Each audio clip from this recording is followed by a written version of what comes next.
Okay, we are currently actually at week 5. Okay, so if you go back into your document, you'll be able to see that we have actually gone through basic stuff, erasing stuff, transparency, layers. Okay, we are supposed to do a bit of a pop-up last week, but I decided to bring it in. So this stylized displacement exercise, I'm gonna bring it forward to week 6. So we're gonna be doing in week 5 now. We actually do have time, so I'm not too worried if I'm you guys. You should be worried about your other assignment, which I think you are.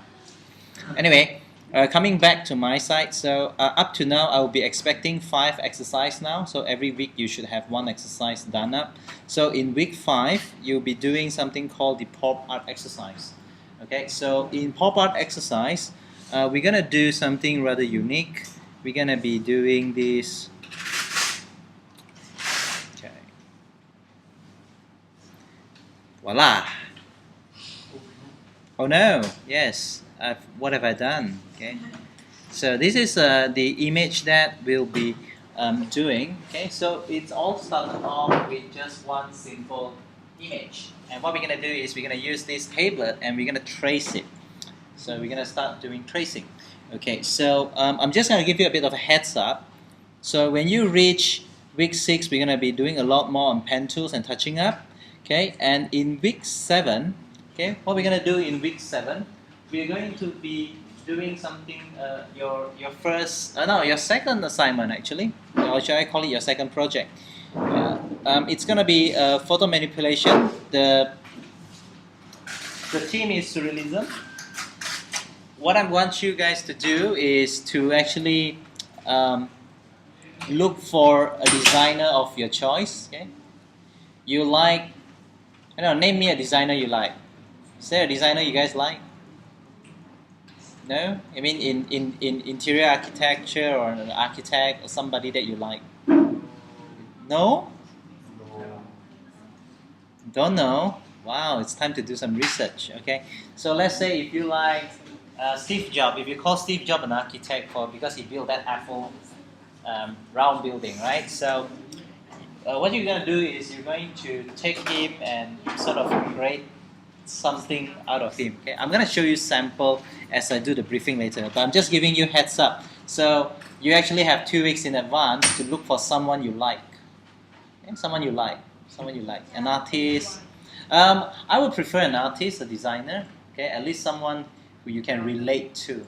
Okay, and like if the guy is the guy who built all the nice building in New York or in Cal, or in wherever, okay? Just have that one person portrait and we're going to do something interesting.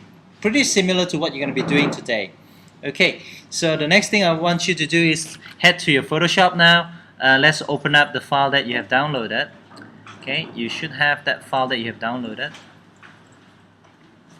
Okay. So we're in week 5 now, okay? You have the sample and I got a texture paper. Okay, I'm gonna do one at a time. So right now we're gonna do this one. Okay, we got this lady here. So how are we going to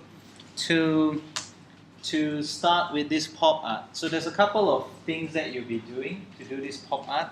So the first thing, what would you do if you want to do tracing?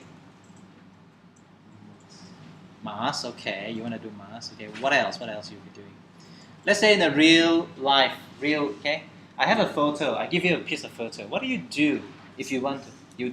What? Tracing. Good. What do you do when you do tracing? You need a piece of paper or tracing, right? So what do you do in Photoshop if you want to do that? You need to add a layer. Copy paste. Oh my gosh, that's so cool. Okay, you copy and paste for me. You put a layer, so it works exactly the same. So you put a piece of layer and you start to work on it. So what do you want to do? How do you want to trace this? Do you want to use the brush, the pencil? Because you got so many tools here. Well, music won't help me to trace. Okay. Right. Anyway, so there's many ways you can do this. Okay, you can actually use the brush tool. Okay, you make sure you're in the right layer. Okay, choose the right sort of brush that you want. Okay, I'm going to choose this brush here. I'm going to use the bracket key to adjust the size. Okay, I could actually go in and say, yeah, I would like to paint this, right? I'd like to paint this. And say, I can't really see what I paint here. Hello. Okay, well, oh, so ugly. Well, it's bleeding ink. Yeah, black ink. Anyway, so you get to adjust the opacity, the layers. Okay, you get to play with this. Okay, you can double click, make that off. Okay, you can actually change the opacity just to check what you're actually drawing.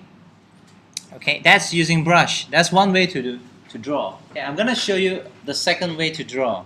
Okay, this one is a vector way of drawing. Okay, I want you to actually go and select this pen tool here. Pen tool. Okay. Is this the first time you're gonna be using the pen tool? Yes. It's not easy. It's so hard. No, it's so hard. It takes a lifetime to master. Okay, so the pen tools, if you're familiar with tools like Illustrator, or are you familiar with tools like AutoCAD? Okay, well, I know you're not familiar. I'm just saying if you're familiar. So it works like this. You click it once, you click it once again, it creates lines. If you click, click, it just continuously create straight lines. If I go back all the way here, then it will close that line for me. So there's a few mode here. There's one mode here who say path. On the other top mode, it say it's gonna fill. Okay, what's the difference between these two different modes? Okay, make sure you check on your toolbar on your top. There's a mode say fill mode. There's a mode here that say path. Okay, let's put that in path. Well, if I start drawing like that, okay, it will create a path like that. So I can go in there and just change the colors. Okay, right. So the difference between having this pen tool is if I click and hold and drag it out, I have something called the Bezier curve. Okay, how does the Bezier curve works? Well, if you click and drag, it's sort of like define where my curve is going to go. Okay, it will take a bit of time for you to get used to this. Okay, so I want you to actually explore a bit how to do this. Okay, so let's start this all over again. So to make it easier, you can actually follow me if you want to. Okay, it's best that I would suggest you to follow. What I'm gonna do is I'm just gonna make points and readjust that. Okay, I'm gonna do like a point here, point there, readjust that, point, click, drag, point, drag, point, drag it a bit to create that curve for me, point here on the top, pull again, okay, drag that, go down, and you do like that, and you click, yes, totally cover her head. Okay, so then you have a big question, right?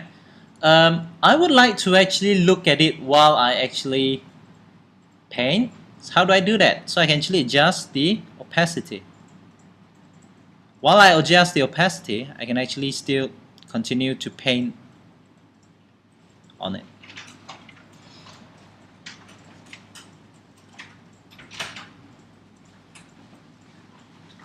Okay.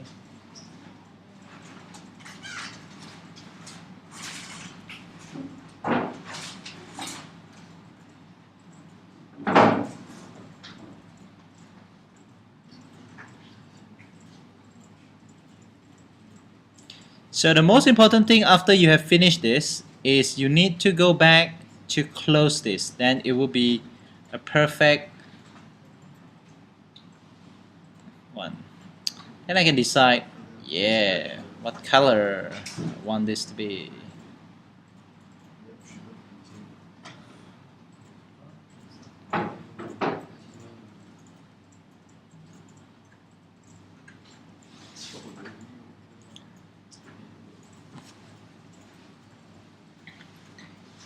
So what you do is after you have worked on one layers, you could continue to work on a different part of the art. You could actually do the skin.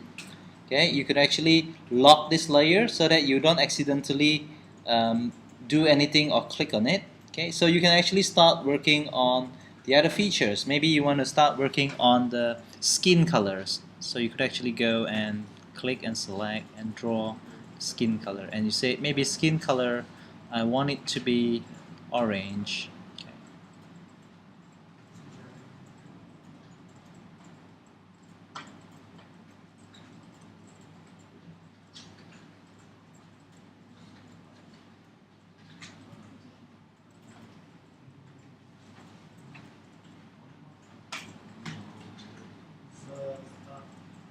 Okay, don't worry, I'm coming over it later.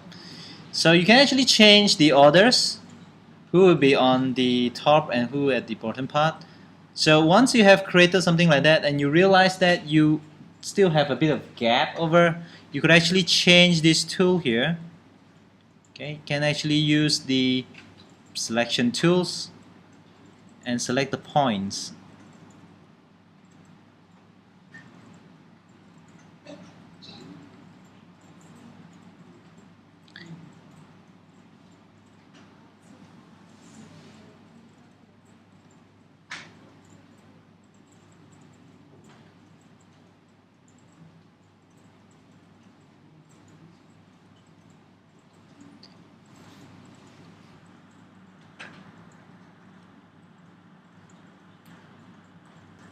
I want to actually make it into a version that is a bit more polish, right? So I'm going to show you a couple more tools. Okay, so just have a quick look. How am I going to do this? Okay, I'm just going to delete this and I'm going to start all over again, but this time I'm gonna explain this slowly so you can understand what is the process that is needed. Okay, this is lock, unlock that. Okay, I'm gonna delete that one. Okay, I'm gonna just slightly zoom in this so you can see what is going on here. Okay, I'm gonna zoom that in a bit. Um, when I choose the pen tool, okay, I'm gonna go directly into yellow if I want that yellow hair. If I want to actually curve, I can click once, drag it out so I have a Bezier curve. Click over here, pull it out, I have this Bezier curve. So I want the curve to actually curve outside. So I need to move this point here. I need to move this point. So in order for me to move this point, what I'm going to do is I'm going to break this Bezier curve. Okay. When I say I'm going to break this Bezier curve, what I do is I hold down the alternate key. You can see that my keyboard now suddenly changed into this like a V shape the other way around. Okay, what does this do? This looks like a chopstick. Okay, when I click on this point here, it managed to help me to break this. So I say I want you to curve in this way, but I want you to curve out from outside. So I can now click onto here and just drag it this over. Okay, so I can now I'm gonna just lower the opacity so I know where exactly are those points. Okay, I'm gonna click on that, just gonna drag that a bit. So this is another point where I need to break the Bezier curve, because at this moment it's curving in nice, but it may not be able to curve out nicely for me. So I hold down the alternate key, click on this, drag this piece out. So now I know it's gonna slightly move this way. A bit too much, hold down the alternate key, just adjust it so I can get that nice curve. Same thing, I'm gonna break this to move that way. So Bezier curve gives you a lot of that flexibility and control. Okay, it's just a matter of time you learn how to use the Bezier curve.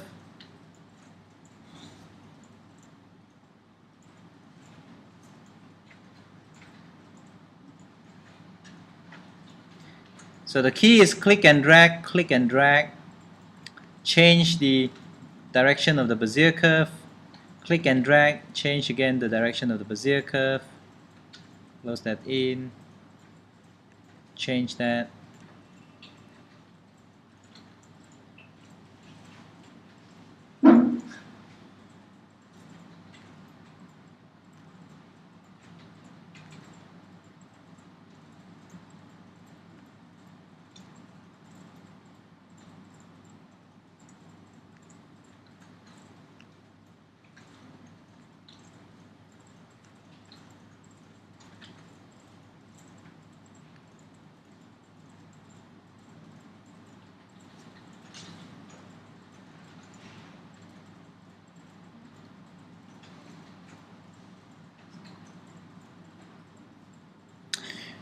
So there were times when you realize that you need to make minor adjustment.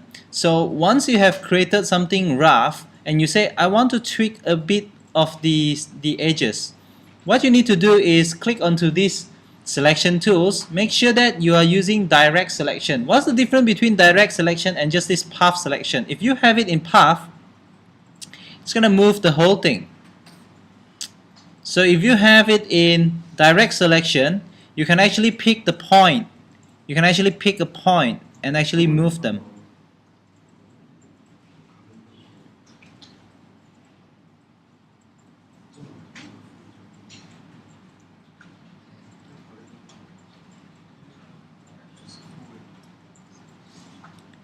Okay, you can pick the point, you can adjust the Bezier curve.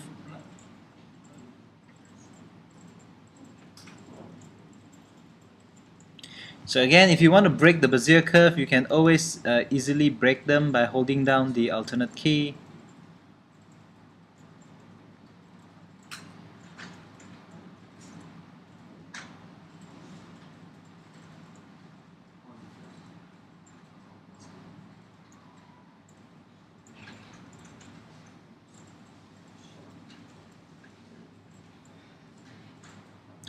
You can do a multiple selection as well.